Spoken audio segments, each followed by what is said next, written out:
Hey BoLS fans, AdamHarry here, back again with another BoLS Model Showcase.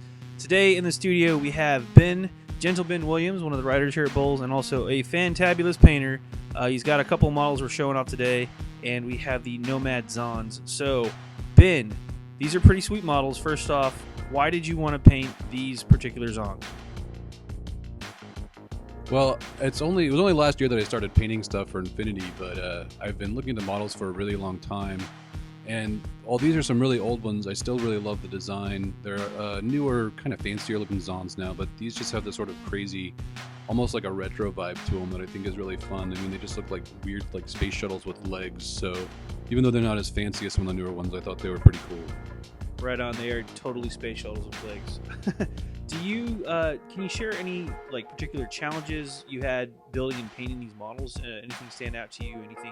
Any tips you learned while building these models or painting them?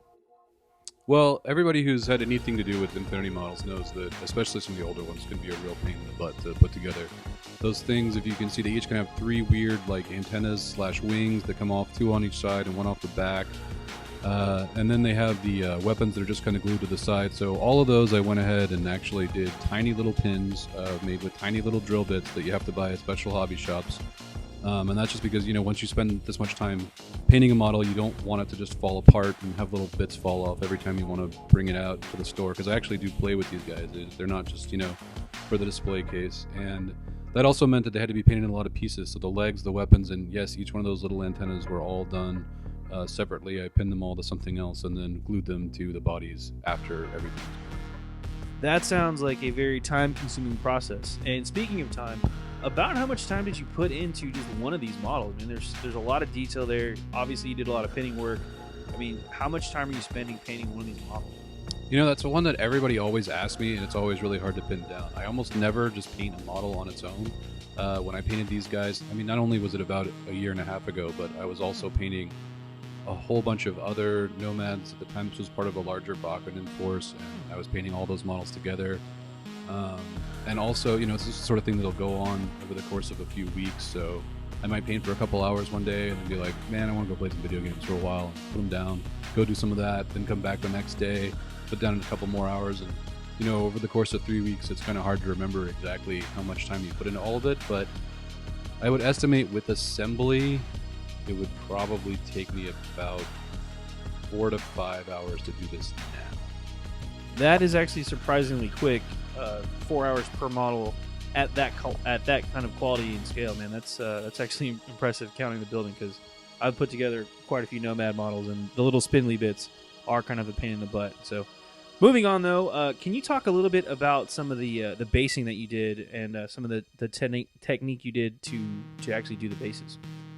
Well, that one's actually a little bit easier to go into. I actually did a painting article, not for these models, but for a different Nomad from this force, one of the Reverend Custodiers. So if you want to search that in BoLS, also I just linked to it in a different Infinity painting article I just did.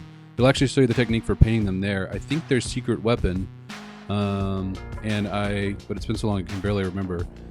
But yeah, I just decided I wanted something that kind of contrasted and also looked really futuristic. So rather than, you know, like just kind of blue or gray sort of metal, I actually went with kind of a weird red metallic.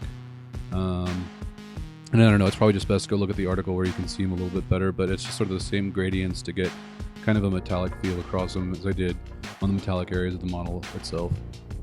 Real quick, how do they perform in-game? Well, they actually performed so well that I was asked to stop bringing them at first. We just started playing Infinity. The one with the heavy machine gun has total reaction, so it gets to make all its burst shots against anything that it responds to with an ARO. And the missile launcher guy, I was using it with one of the Nomad grunts to basically shoot rocket launchers over buildings at things that I couldn't even see. So yeah, I painted them because I liked them, but they really perform well. And I was told, hey, you know, maybe don't bring these until everybody has a little bit of a better handle on the game. Fair enough, man. Well, thanks again for your time. This has been AdamHarry with GentleBen here at BoLS Model Showcase. If you like this, go ahead and throw us a like, subscribe down at the bottom. Check out our page. A whole bunch more models coming up. Thanks again for watching. Have a good one.